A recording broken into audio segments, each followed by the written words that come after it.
Welcome back to the Keep Going podcast with Vin Kennedy. I'm your host, Vin Kennedy. Today we have our guest, Jeremy. Jeremy, if you want to do a brief intro on yourself. Oh man. Yeah, I'm Jeremy Miller. I'm 24 years old. I live in Round Rock, Texas. I'm a running coach, marathon runner, content creator, do a little bit of everything. And yeah, I'm just stoked to be on your podcast and get to chat with you a little bit. No, absolutely appreciate your time. And yeah, I guess we'll pick it up with really how we connected with running. So if you want to kind of start your journey with running. Yeah, so I first started running. My girlfriend and I did an exchange program in Hawaii while we were in college, like 2018, 2019. And I mean, we lived in Hawaii. It was like one of the most beautiful places in the world, and I kind of wanted like an excuse to get out of the house more. So I just started going for walks every day, and I'd see people running along the beach and stuff, and I'm like, man, I think I need to start running. It just looks like fun, and I want to take care of my health. So I started running. It'd be like 1 mile a day, 2 miles a day. And really for the first year, that's all it was like, I literally run out like half a mile from my house and run back home. I'd be gone for like 10 minutes, like, because that's all I knew what to do. Right. And I'd literally just go out and run as hard as I could. Like I had no knowledge about easy days and aerobic base building and all this stuff. And so I did that for a little bit, and about after a year and a half of that, I signed up for my first half marathon. Did that, ran like a 1:29. I was able to push myself, and I was really happy with that time. With the eventual goal to be able to run a sub 3. And about a month later, I ran another half marathon, did similar time, and then I kind of took some time off from racing and just ran for the fun of it. And then I signed up for the BPN Go One More marathon. That was in January of 2022. And that was the one I wanted to try and run a sub 3 at. And I trained on my own for about 5 to 6 months. Again, I didn't really know exactly what I was doing. I kind of just like pieced together all of these different things I read on the internet and from other people I knew that ran marathons. And I ended up running it was 3 hours and 54 seconds. So missed it by 54 seconds to get sub 3 and qualify for Boston. And at the time it sucked, coming that close and missing it. But I'm really glad almost that I missed it, because it gave me another excuse to sign up for another marathon, go through another prep, learn more about running and about pushing yourself physically. And then also, like, I think it'd just be too easy to go out and run a sub 3 on my first marathon. So it's Good like point. it would have been too easy. So I'm glad that I missed it, in hindsight. And then so literally the very next day I signed up for the Eugene, Oregon marathon, and I hired running coach Jeff Cunningham. He taught me so much information, like everything from like aerobic base building to how to incorporate speed workouts, how to do long runs, how to taper properly, how to fuel, all these different things that you would ever need to know to run a marathon. I learned that really from him. And so I'm super grateful for my time spent training with him. So I ran the Eugene Marathon in May of 2022, ran a 2:58:16. And, it was only like a 3-minute PR. But the way that I felt after that race versus my first marathon was like night and day. I mean, the first one I was laying on the ground for like 30 minutes afterwards, like thought I was dying. Yeah. I was like, I didn't want to get up and move. I laid on the couch for like a week afterwards. And then the second marathon, I ran, 3 minutes faster.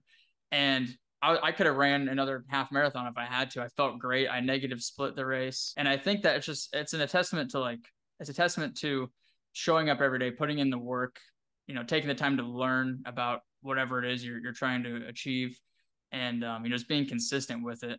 And I'm super happy with how that went.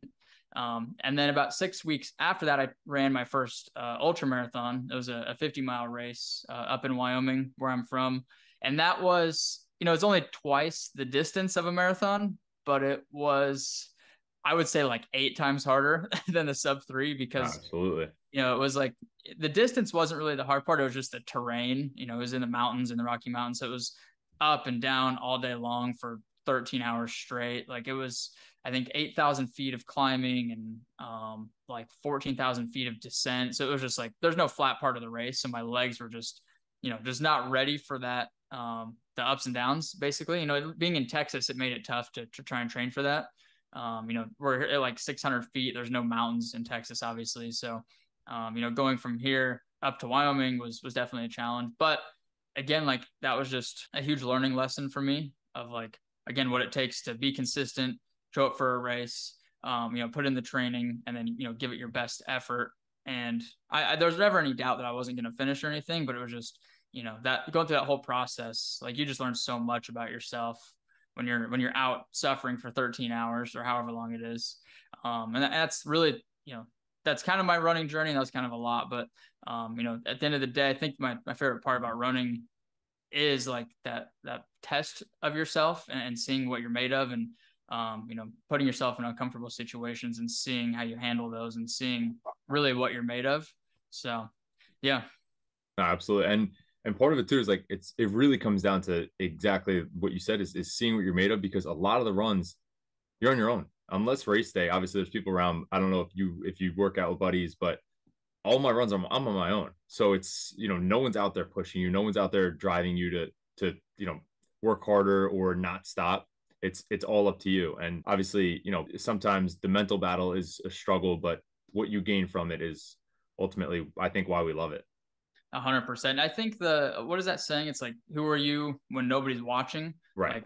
Like that's really who your true self is. Like, cause you're not trying to impress anybody. That nobody's going to see the work you're putting in. So if you can go and do that when nobody's watching, and you can get up at 5 a.m. and go for an hour run every day, if it's in the winter, waking up when it's 30 degrees outside and cold, that's where all the gains come from. Really, it's not on race day when you're surrounded by people and you can post about it on social media and stuff. It's really in the training and doing those things when nobody's watching. Yeah, no, absolutely. It's like what you do in the dark comes to light on race day. 100%. Yeah. And something you mentioned there was the preparation, which I was the worst ever with it. I beat my body up. I didn't know how to fuel. The similar boat that you were in when you finished your full marathon, where you're laying on the ground for 30 minutes, I was in the same boat with a half. And my half was not, I believe you said you ran a sub 130, was not a sub 130. I think I ran like an hour and 48 minutes. And just, I think I only had water beforehand. Like it just wasn't, I didn't know what I was doing.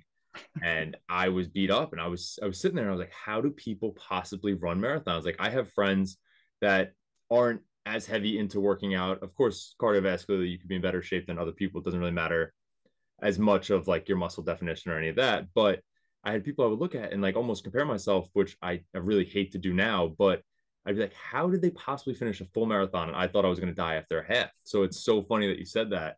And it's just a preparation. It really is. It's putting in the consistent work. Yeah. And I think more than anything, like we talked about, is the mental preparation.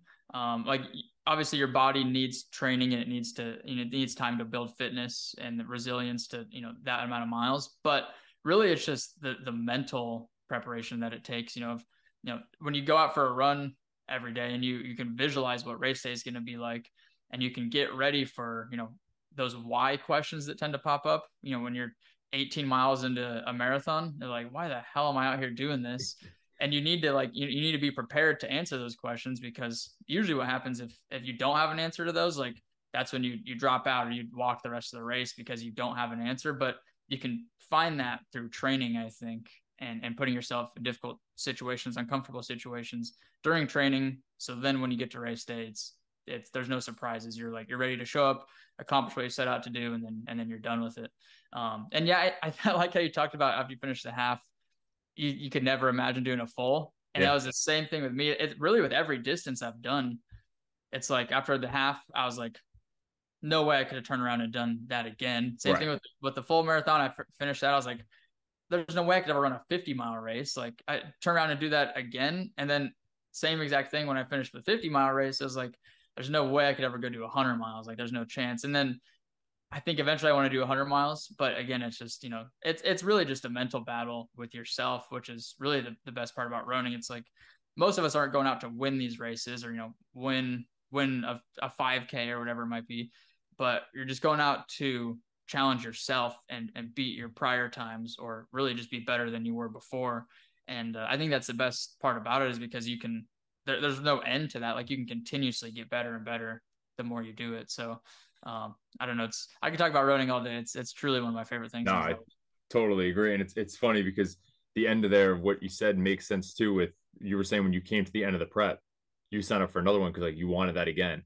And I'm finding myself in a similar boat where I'm coming to the end of this prep. I have like 4 or 5 weeks left. And I'm like, I don't want it to end. Like, I don't, it's like messed up. I'm going to sign up for another one right away. I already know it. But still, it's so weird that we love the routine and consistency. And it just, I think because it shapes you as a person, it's not just as a runner. Yeah, and it definitely gets addicting for sure. There's a lot of stuff that goes into running, like the gear and the races and the nutrition and stuff. But really, I think it's just that, like, if you're an ambitious person, you get addicted to that setting a goal, working towards the goal, and then accomplishing the goal. And it's just that cycle that I think, for me at least, that's the addictive part about it, is just that continuous, like I said, setting a goal, working towards it, accomplishing it, and it makes you feel good. It gives you confidence that if you want to do hard things and you are willing to put in the time and effort to do them, then you can do them. You just have to be willing to go out and do it. And even, I think the act of just setting a big goal is the hardest part for most people, because they don't have that confidence. They don't believe in themselves that they can go and do those things. But if you can set a goal, my take on it actually is like, set a goal that scares you and something that you probably couldn't go out and accomplish today. And then through the process of trying to prepare for that, you're going to figure it out along the way. You're going to adapt and do whatever it takes in order to achieve that goal. Rather than like, suffering from paralysis by analysis and just overthinking it from the beginning and saying, I could never run a sub 3 marathon, or I could never do whatever it is I want to do, because, all these different excuses and all these things that might go wrong. Then you're never going to do it anyways, because you never like set out to even try to do it. So that's something that I've kind of found out through this process too. Yeah, and it's so true, and it's actually funny. So when you set out that big goal, like you're saying, you think of the person it would take to get that goal done, and through all of the work, you become that person. You get the confidence. You really you build it up within yourself, and it's funny because yeah, it's true. Like when you're looking at the giant goal as a whole, it's daunting, but it's piece by piece. You build the person. You hit the goal. Yeah, I'm a big fan of like, like your thoughts become your reality. And I just started reading that book. It's Don't Believe Everything You Think. And that's basically what it talks about, is like our words, or our thoughts turn into our words, and our words turn into actions, and our actions become our reality. And it all stems from our thoughts and how we talk to ourselves. And if you tell yourself like, I'm a sub 3 marathoner, or you tell yourself I'm gonna become an ultra marathoner someday, or I'm gonna hit a big PR, like, then you're gonna subconsciously become that person, like you said. And I don't know what causes that necessarily. I think it's something just within our minds that does that. But it's our brains are definitely the most powerful tool we have available, and so using that for good, and thinking positively and being optimistic with yourself, and having the confidence in yourself that you can go do difficult things. You just have to really believe in yourself at the end of the day. Yeah, no, it's so true. And again, I don't know the neurological wiring of what actually causes that either, but I do the same thing. Like I read goals every morning, and I'm obviously coming towards the end of a year here. I hit a lot of the goals, and I think it's because you're putting fixation and focus on these things rather than you say it one day and it leaves your mind and you probably never think about it until, oh, now it's the end of 2022 and now you're writing down your goals again. But if you actively engage in that every day, I feel like it sits in your mind. Definitely. Yeah. That's, I journal every morning for like 15, 20 minutes. It's like literally as simple as just like writing out how I'm feeling for that day, what I want to get done for the day, how yesterday went. Did I get the things done I wanted to yesterday? And just like that act of like physically writing things down, and kind of just having a conversation with yourself every morning, and putting those goals out into the world, for me, like that's made one of the biggest differences in actually accomplishing things like this.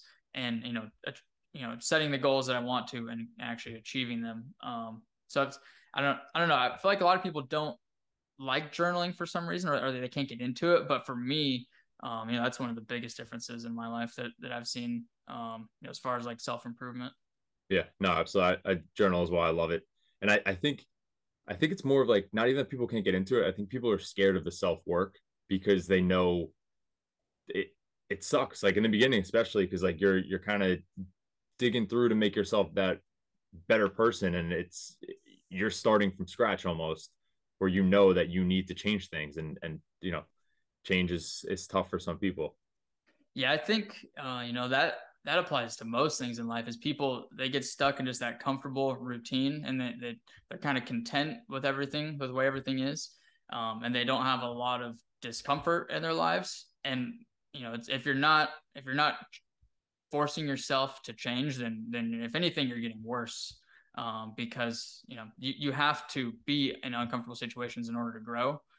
And that's why another reason I like running so much is like I like to think of it as like voluntary like suffering, or like voluntary uncomfortableness, if that's a word.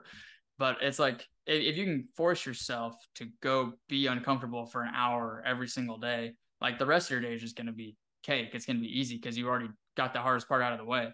And like so many people just go through life without that challenge, and they're just living in this like comfort zone all the time, and they never grow because of that. It's so true. It really is.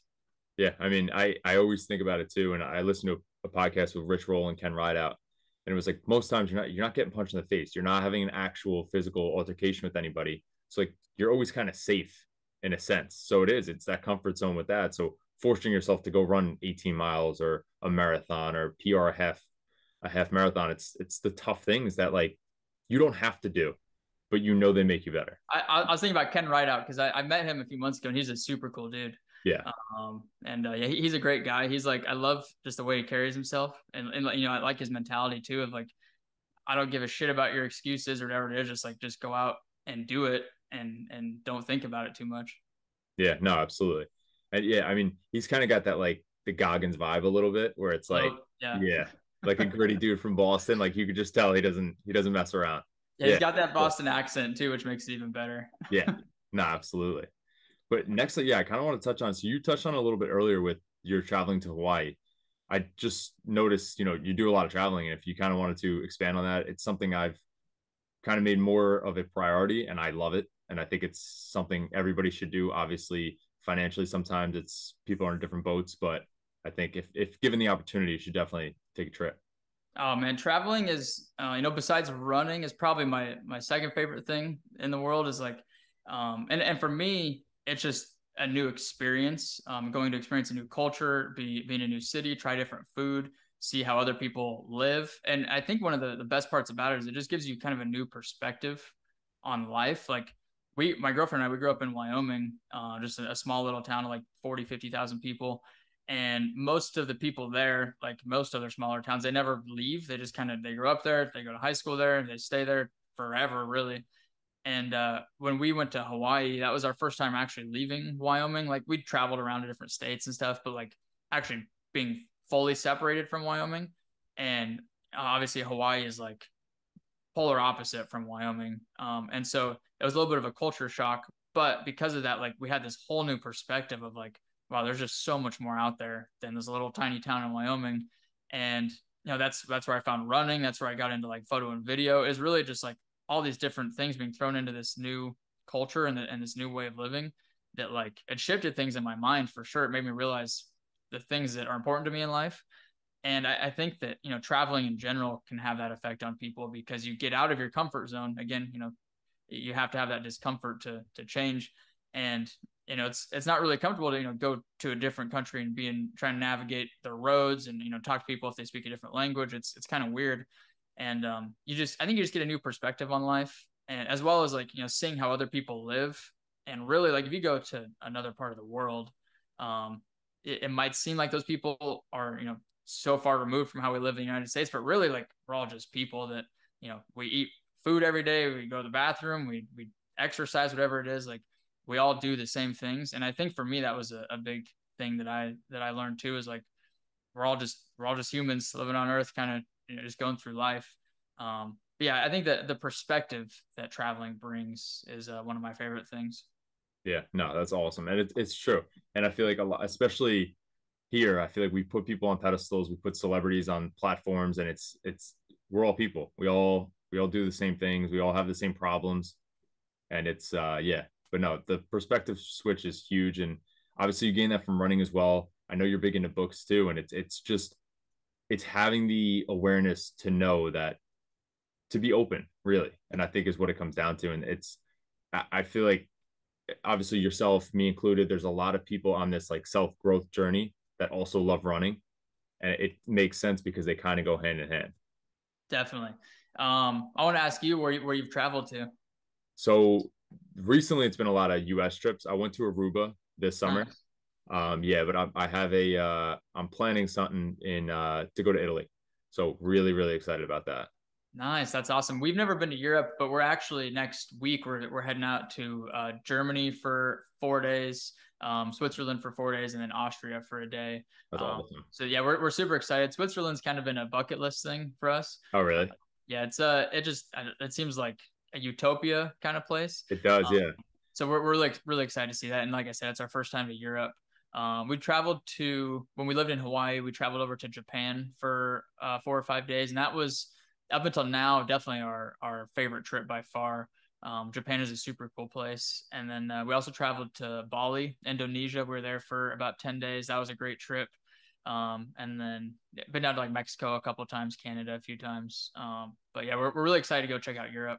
Yeah, it sounds awesome. And especially from what I see on like Instagram, obviously from Switzerland, it looks incredible. It really does. Yeah, it literally looks like I don't know, it's out of like a storybook or something. Yeah. Like it's not a real place. So That's so true. we're pumped to see that. And it's you talked about like the financial part of travel too. And like I mean we don't make a ton of money. Like we're just I would say like pretty average. But like for us, like traveling is a priority. So we set up our budget and our finances so that we can save enough money and build up enough of a travel fund basically to go and like have one big trip every year, and do some smaller trips throughout the year just within the United States. So like if it's truly a priority to you, I think you can make it work. It's just sacrificing some other things like eating out a few times a week or buying clothes and shoes and stuff, like just putting that towards your priorities. So true. Yeah, it really is. We Sorry, tend my to dogs are like freaking out down here. yeah, no problem. No, but we really do. We tend to fixate on the money thing when really if we do make it a priority, it's so true. Yeah, like anything else. Yeah, again with fitness or health. If you make it a priority and if it truly matters to you, then you're gonna figure out a way to make it work and make it happen. Whether it's money, travel, fitness, relationship, business. If it truly matters to you, you're gonna figure out a way to make it work. Absolutely. And what are you currently? So obviously you mentioned you were coaching. How many Yep. clients So do you currently have? say that again. How many people are you currently working with? And then what also do you do? Is that what you're doing full time? Yeah, so I'm coaching about 20 people for running right now. Most of them are doing half marathons, a few people doing ultras.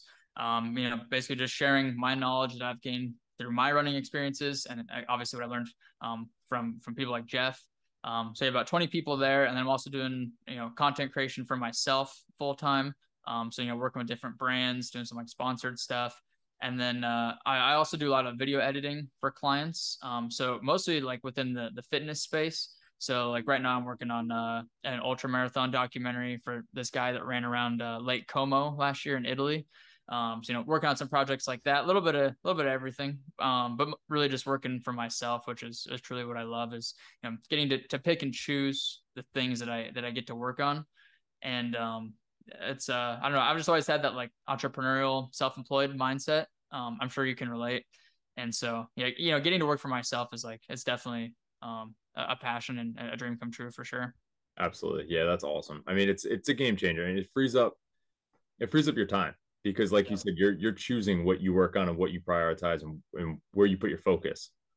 Yeah, and I think that the best part about being an entrepreneur or working for yourself is like you live and die by how much effort you're willing to put into yourself. Like if you're willing to invest time and money and stuff into yourself, then you're going to be successful. And if you're not willing to do that and invest in yourself and work on your own thing, then you're still the only person to blame.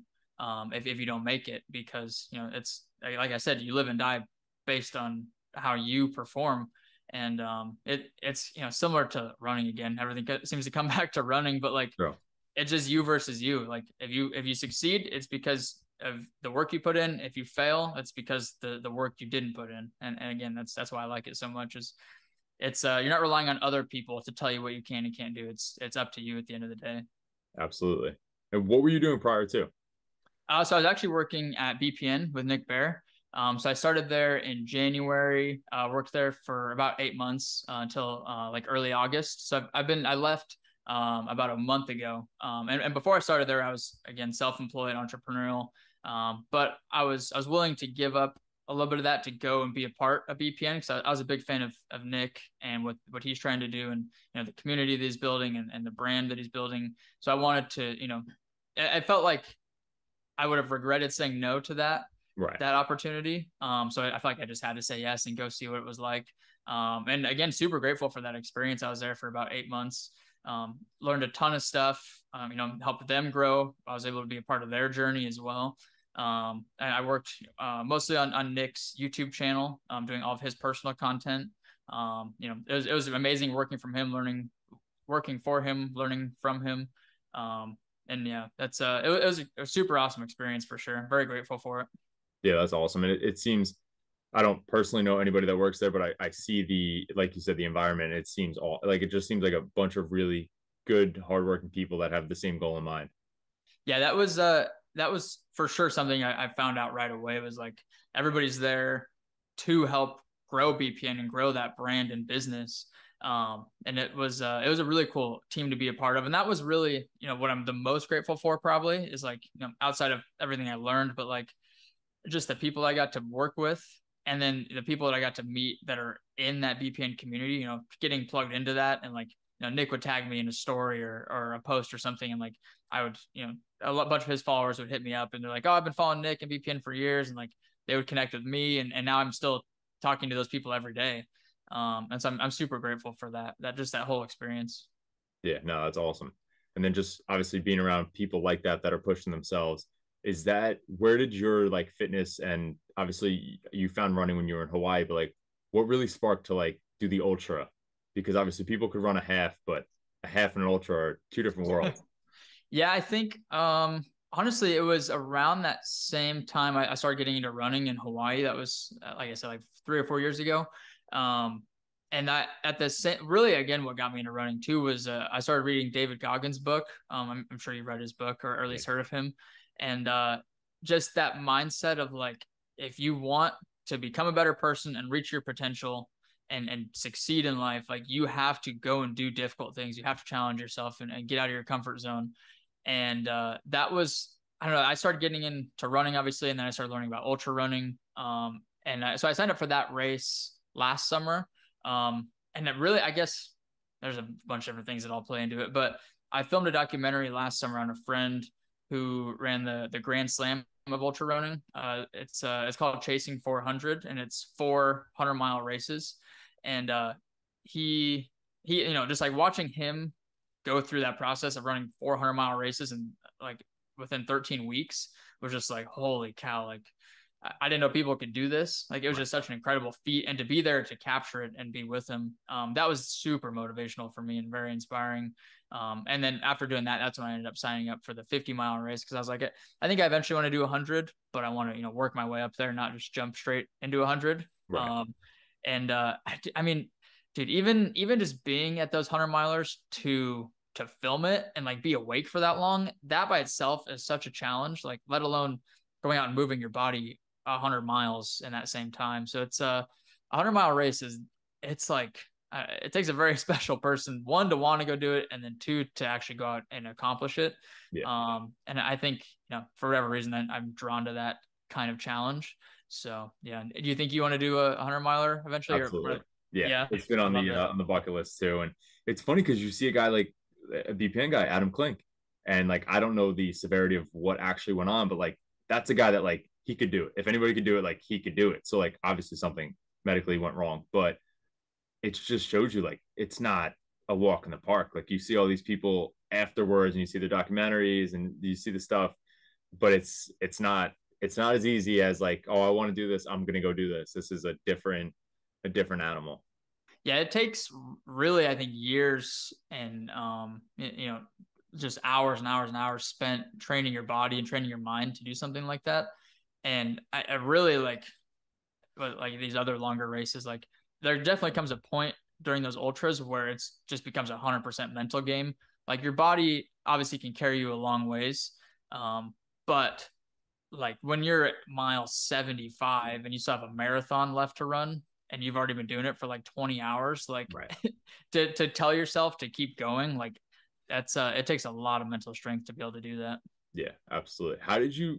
What is like the biggest, obviously distance alone, but what are the biggest differences between a full marathon and then you did the 52 miler, correct? Yep. Yeah, I would say, I don't think the distance was the hard part necessarily, for me at least, because I felt like I was in really good shape for, doing marathon training for like 6 or 7 months, but it was mostly just that terrain of like, going up and down the mountains for 13 hours. Like I said, there was really no flat part of the race. It was either you're going down a mountain or you're going up a mountain. Like I think one section was like a 4 mile hike, that was like 4 or 5,000 feet of elevation gain. So literally just hiking. I was doing like 30-minute miles. Crazy. It Yeah. was taking me forever because I was already like 30 or 40 miles into the race at that point. So like my legs, I couldn't even feel my legs, honestly. It was just like the pain just kind of like plateaued and to where Yeah. I was able to like tune it out, but like like my legs were not functioning as they normally would be. So, just continuing to like put one foot in front of the other. And it really just became a mental battle. Absolutely. What was fueling like for the 52 miler? So I carved up quite a bit, about 3 or 4 days out from the race. Lots of like bread, oats, pasta, that kind of thing. And then the morning before the race, I had some Tailwind. It's an endurance fuel, basically just like carbs and sodium. And then basically throughout the race, like every hour, I would have a serving of Tailwind, which is, I think it's like 200 or 300 calories. It's like 50, 60 grams of carbs, and then like I think like 500 or 600 milligrams of sodium. So that was every hour I had that. Early on in the race, I tried to eat as much solid food as I could, but for me, like solid food just doesn't really happen when I'm running those. Like Yeah. my stomach just doesn't like it. So I did a lot of gels. I like the spring energy gels. Mostly because those are whole foods. So it's like versus like goos and stuff where it's like a bunch of artificial Right. crap in there. Like I prefer just the whole food stuff because it's a little bit easier on my stomach. And my body can handle a little bit better. But yeah, fueling for those is really difficult. It's really subjective to each person, because obviously everybody's stomach is different. It's going to handle different foods differently when they're going through that. And the biggest thing is like your blood is all going to your working muscles and your legs. And so you don't want to just like eat a bunch of food at the aid stations and stuff because it's really tempting when you're at those aid stations and it's like quesadillas and ramen noodles and like M&Ms and cookies and stuff. Like it's so tempting to just grab all that and eat it, but like usually if you're gonna do that, like you're just asking to throw up or have stomach issues or be squatting in the woods half an hour later. So Yeah. trying to figure Absolutely. all that out during training is really important too. Yeah. And then how do you feel for a regular marathon? So similar, like carb up 3 or 4 days out, load up on like sodium and endurance fuel the morning before, usually like 60 to 90 minutes before the race.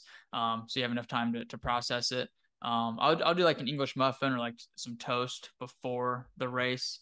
And then throughout the race, it's a gel every like 4 to 5 miles, about every 30 minutes or so. And then just stick with that throughout the whole race. So yeah, I like to sometimes carry a handheld water bottle, with like Tailwind in it or some extra electrolytes. I don't always do that, but if I can, I'll tend to do that. No, yeah, I definitely. So again, newer to this world, and I use the goos right now, and I'm like, this just isn't the only way. Can't be. But Yeah, they're so thick and like they yeah, have such a strong, like distinct flavor. And you true. kind of have to have water with them to get them down, for me at least. No, I So agree. And then the one thing too is that I thought there was something wrong with me. I mean, I'm running in the heat of like we had 90-degree days, but it was like probably every 3 or 4 miles I like felt on long runs I needed to go, and I was like, this can't be how everybody else does it. I was like, am I like broken somehow? Like, but yeah, I think for me, like that was, that first marathon I did, probably the reason I was laying on the ground for half an hour afterwards was I had no clue how to fuel properly. right, I was doing a goo like every like 6 miles, so not near enough. I didn't carb up nearly enough before. I didn't take in enough sodium. So I for sure just bonked like mile like 18, 20. And then the second marathon, probably again another reason why I felt so much better afterwards was I almost felt just like bloated and heavy at the start line. And cause I ate like an entire loaf of sourdough bread the day before, just like, I don't know how many, probably close to like 1,000 carbs the day before. Right. Um, but like you have to overfuel, in my opinion, is like do just way more than you think you need, because when you're 2.5 hours into a run, like your body's just using whatever is there. And so if you keep it topped up the whole time, like it's going to help you out so much. Yeah, no, that's true. So how do you feel like, do you ever feel heavy if you do like overfuel or add too many carbs? Because that's like my concern with it. It's like I don't want to feel heavy the next day either. Yeah, like I said, when I was just eating like loaves of sourdough bread, I definitely felt heavy. Like even the morning of the race, I was like eating English muffins and honey and peanut butter, just trying to get as many calories in as I could at like 5 in the morning, which is really difficult to do. And I felt bloated and heavy, but after you get like a mile or two into the race, for me that kind of went away. Okay. Um, and then when I was at like mile 18, 19, 20, when it was starting to get tough, I like it more than anything. For me, it was like a peace of mind mentally of like, okay, I ate so many carbs, like I did everything I could have possibly done. So like there's no reason I can't keep going and keep pushing forward. So I mean it could just be placebo of like maybe at some point like It it works. was too many carbs, but if it worked, then it worked. So Yeah. No, absolutely. And so what is your did you get into your next big PR already? I don't think so. So I'm gonna Or go for touched on it. I don't think you actually went into what it's going to be. Yeah. yeah, so I signed up for the San Antonio half marathon. It's on December 4th, so about 3 months from now. I'm gonna go for a sub 120, so it'll be like an 8:50, 8 minutes 50 seconds PR for my half marathon. It's like a 6:05 average pace. So I know right now if I went out to try to do it, there's no way I'd be able to do it. I think I'm close, but again, setting a goal that is a little bit scary. And then I'm like, I don't know if I'm gonna be able to do it, but forcing myself to show up every day and put in that work in order to do that, I'm confident that I can do it. Um, and so yeah, and like I mentioned before we started, was like I want to try and use my speed while we're a little bit younger. Our peak age for marathons is like 34, 35. And I'm 24, so I've got another 10 years for that. But I want to, do like more 10Ks, half marathons while I'm younger and have that speed in my legs, versus like going to run 100 miles right now where speed doesn't really matter and it's more of just like an endurance mental battle kind of thing. So want to just go out and test my speed a little bit more. Yeah. No, that's a really good point too. And then I feel like even the endurance stuff, like the 100 miler, like going through more in life actually might have you more mentally equipped for the race. So, Oh, sure. dude, if you've ever been to an ultra marathon, it's mostly people in their like 40s, 50s. And I think a big part of it is, like you said, they've experienced more life, they've gone through more hardships, and they've learned how to deal with those things. So then to go out and run and suffer for like a day, it's not bad compared to other things that they've gone through in life. And like I always look, whenever I go to an ultra race, I'll like look through the list of participants and like look at the ages. And there's rarely like more than a handful of people that are in their 20s or even 30s. Like most people are like 40s, 50s. So I always love to see those younger people out there doing it, because like in my opinion, they might be younger and faster, but because it is such a mental battle, it might be tougher for them because they haven't built that resiliency yet that older people tend to have. So I don't know. It's just such a crazy world that it's like it's almost normal to just talk about people running 100 milers, but I love it. It really is. I know. It's funny because like I feel like a lot of people when they first hear of it are like, oh, that's not even possible. And then you start to look this stuff up and you're like, wait, like people do this well. Like it's crazy.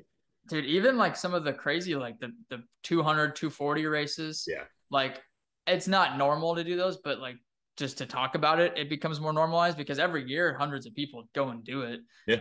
It's the same thing with like the sub 4 mile. Like forever, people thought it was humanly impossible to run a sub 4 mile. Now there's high schoolers that do it every year. So it's Crazy. and I think combo that is like more knowledge on training and nutrition and how to build different systems within our bodies. But really, it's just like knowing that it's possible gives us more hope that we can go out and try and do it. So yeah, I like that aspect of it. No, I agree. And it's funny because like almost everything we could look at like that, right? Like it's just say Nick Bear for the sub 250, you could look at it and say, well, oh, I'm not Nick Bear, I'll never be able to do that. Or no, now it's possible. Like it's, and same thing with the sub 4. Like that's insane. That's actually insane to run a sub 4 minute mile. But you look at it as like, oh, I'll never be able to do that, but now it's possible. And that's exactly what happened when Roger Bannister did do it. So it's crazy. Right. Yeah, it's I don't know. I think a lot of it kind of just comes down to confidence for a lot of people. And for me, I know that's a big part of it too, is like just like if you have that self-doubt of like, man, I don't know if I could ever run a sub 3 or ever finish a 100-mile race. But when you surround yourself with people who do those things, or you are able to, connect with people that have and see that it's possible. Like for me, at least, that gives me more confidence and more hope that like, oh, I could go do it. I just have to, become one of those people by, going through that process. Absolutely. And just to piggyback right off of that, where do you think your confidence comes from? Like where, like obviously you set these big goals and you hit them. So like, where do you think it really kind of stems from that gives you that push to get them done? I think it's doing just getting those little wins every day is like, I have a note in my phone that I create, or that I fill it out every night of like what I'm going to get done the next day. And I literally will put on there like, make my bed, take the dogs for a walk, do the dishes, vacuum the house. And it's like these little like minuscule things that like seem like no-brainers. But if I can go on there and as soon as I complete that thing, I can check it off the list. It's done. Like that's a little win for the day. And if you can start your day off by doing that, like get out of bed and go for a run, and you can check that off your list, like that's a big confidence booster for me, is like, just getting those little wins, especially earlier in the day.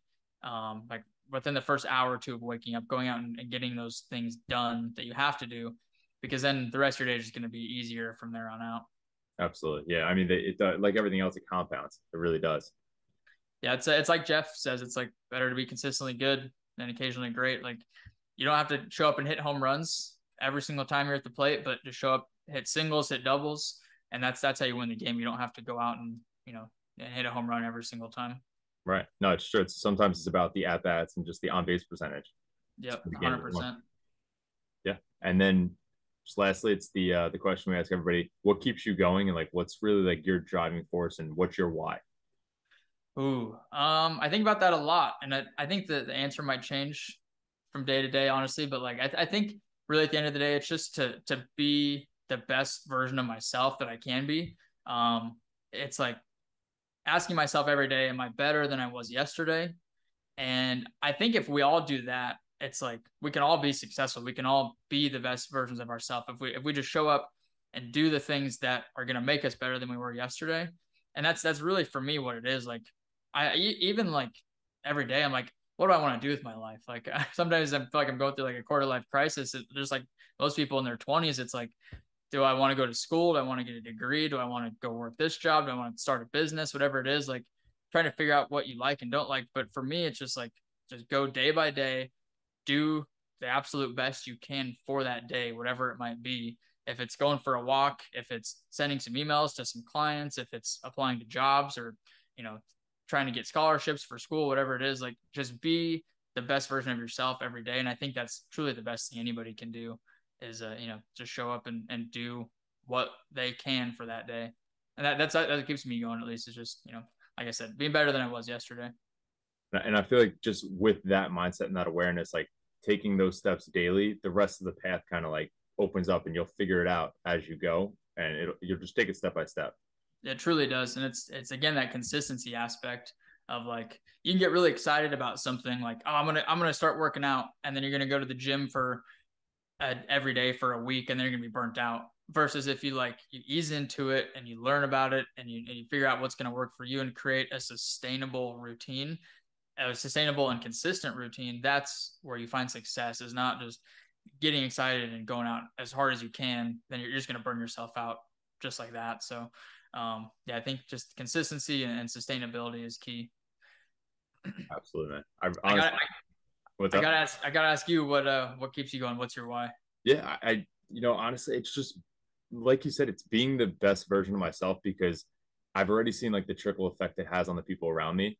First of all, it makes me better, obviously, but it's the effect that it has on the people around me, and it feels good to be of service to other people. It really does. And I know it sounds corny and cliche, but when I'm helping other people and able to help myself, it's just when I'm feeling my best. And it tends to be when I'm throwing crazy challenges at myself. I'm more disciplined in other areas of my life, and it helps all of it.